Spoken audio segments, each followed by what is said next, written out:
I'm 23 and I live in Kyoto.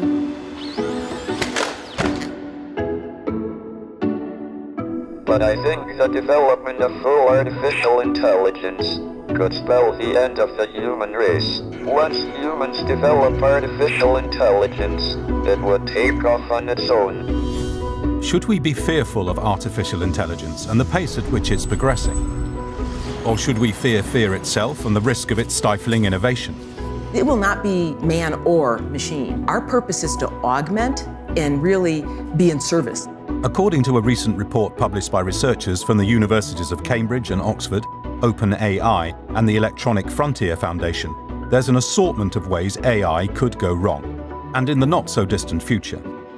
Focusing on what could happen in the next, say, 5 to 10 years, the paper draws attention to what may seem like more prosaic concerns than, for instance, a global takeover by humanoid robots with superintelligence. But whether advances in AI lead to a rise in malicious bots or the weaponizing of consumer drones, just two of the risks listed in the report, we can't help but fear what we don't understand. So, to begin, the experts weigh in. Is artificial intelligence actually intelligent? I'm Kai-Fu Lee. I run Sinovation Ventures. It's a high-tech venture capital firm in China. My name is Fei Li. I'm a professor and director of the Stanford Artificial Intelligence Lab. I'm also currently at Google on my sabbatical from Stanford. I am Jennifer Ju Scott, co-founder and principal of Radian Partner and Radian Blockchain Venture. A lot of people ask about AI and whether it's intelligent. I think today's AI, based on the current state of the art, artificial intelligence is really more of an optimizer. It's not intelligent in the same sense that we think of humans as intelligent. We acquire knowledge, we abstract, we create. There's emotion involved, and there is judgment involved, and there is a creativity involved. Cross-domain knowledge, common sense, and ability to argue, the ability to understand humor, and also self-awareness and compassion. Today's machine intelligence is far from that level of complexity. It's probably not most useful if we generalize AI. AI is an umbrella term from machine learning to deep learning to NLP, which is natural language processing, to reinforcement learning. There are many different technologies coming to this umbrella. And right now we're at the stage where AI is very good at doing one single task, will concentrate to the task and repeat the task really, really well. The consensus among these experts is that AI is far from reaching human general intelligence. Currently, AI is a collection of techniques which cleverly uses maths to create the appearance of intelligence. That, along with the appearance of emotional intelligence, shows that we need to build an ethical compass into these systems, or, at the least, developers have to use one in order to avoid unanticipated outcomes. But wherever this may be heading, the march of progress shows few signs of slowing down. And who's at the forefront of these advances? Kai-Fu Lee names the internet giants holding the largest amounts of user-generated data. Companies such as Google, Facebook, Amazon, and Microsoft, as well as Baidu, Tencent, and Alibaba. It's important to note that of these 7 companies, 4 are American and 3 Chinese, a near even split revealing just how fiercely competitive the field of AI has become. Over the summer, the Chinese government pledged to become the world's primary AI innovation center by 2030. Though the US still leads in terms of private investment, experts suggest that several key factors may enable China to push ahead. I think, it's quite interesting to see the duopoly between US and China. China is very interesting. It's my home country, and I see with lots of energy where things are in China. If we look at the top 100 people in AI, US probably has 80, UK and Canada probably have 15, China might have 2. On the other hand, China has 4 things going for it. Number 1 is that China has a huge, very strong engineering education and a mass of people with fantastic engineering training who are ready, able, and willing to jump into AI. Its economy is very entrepreneurial right now, so there's an embracement of new technology and new ideas, and that is a very fertile playground for new technology. The third reason is the vast amount of data. Data is the fuel for AI, and China has more data than anybody else.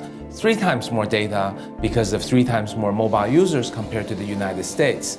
It's actually 10 times more data in terms of ordering takeout, 50 times more data in terms of mobile payments. The fourth would be that there's a lot of support, both top-down and bottom-up in the society for AI technology and education.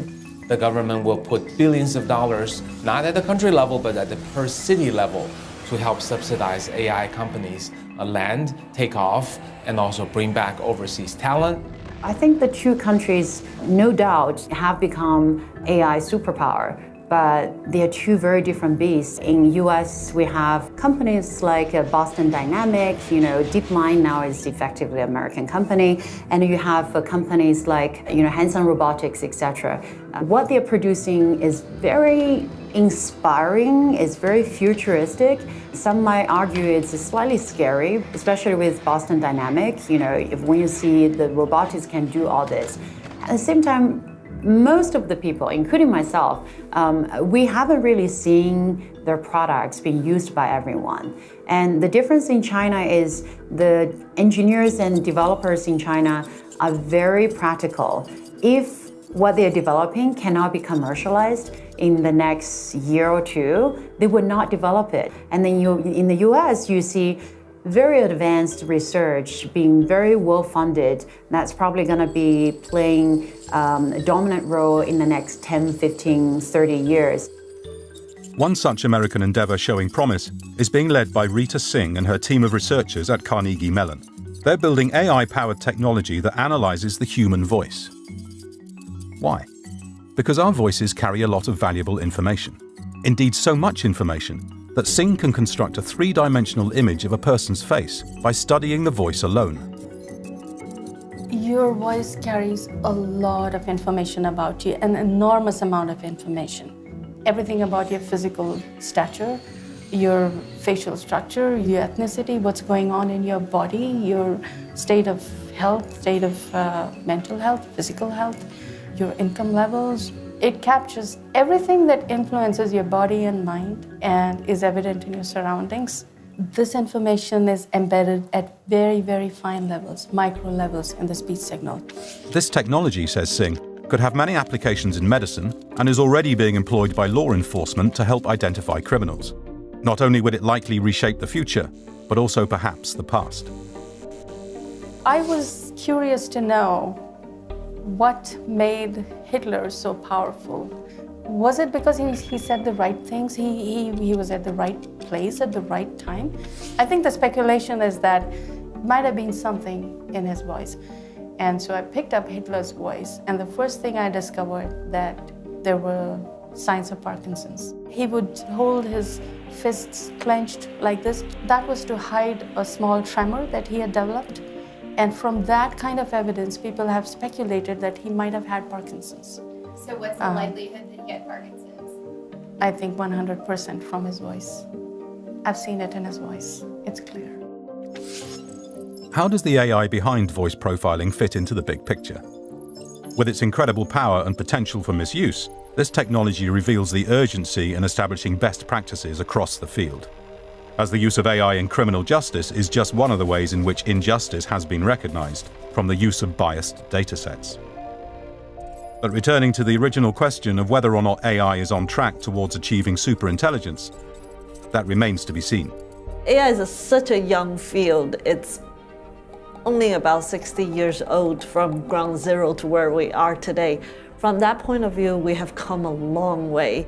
I think it's better to think about artificial intelligence as a single domain optimizer, and that in itself has huge implications, but it is not human all-encompassing intelligence, which we call artificial general intelligence.